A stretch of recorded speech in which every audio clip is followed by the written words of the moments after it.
नांदेडमध्ये ईदच्या नमाज दरम्यान स्फोट सदृश्य घटना, परिसरात खळबळ. नांदेड राज्य संपादक श्री संदीप पाटील. नांदेड जिल्ह्यातील वाजेगाव येथे आज सकाळी ईदची नमाज सुरू असताना ईदगाह परिसरात एक धक्कादायक स्फोट सदृश्य घटना घडली. या घटनेमुळे संपूर्ण परिसरात काही काळ भीतीचे आणि गोंधळाचे वातावरण निर्माण झाले होते.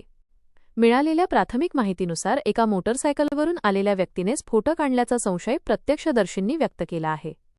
या स्फोटात काही नागरिक जखमी झाले असून त्यांना तातडीने विष्णुपुरी येथील शासकीय वैद्यकीय महाविद्यालय व रुग्णालयात दाखल करण्यात आले आहे. सध्या त्यांच्यावर उपचार सुरू आहेत. घटनेची माहिती मिळताच पोलिसांनी घटनास्थळी धाव घेतली. महाराष्ट्र राज्य न्यायसहाय्यक वैज्ञानिक प्रयोगशाळेचे फॉरेन्सिक तज्ज्ञ पथकही घटनास्थळी दाखल झाले असून पुराव्यांची तपासणी करण्यात येत आहे.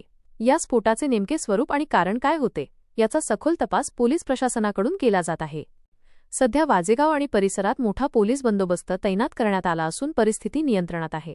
परिसरात शांतता राखण्याचे आवाहन प्रशासनाकडून करण्यात आले आहे.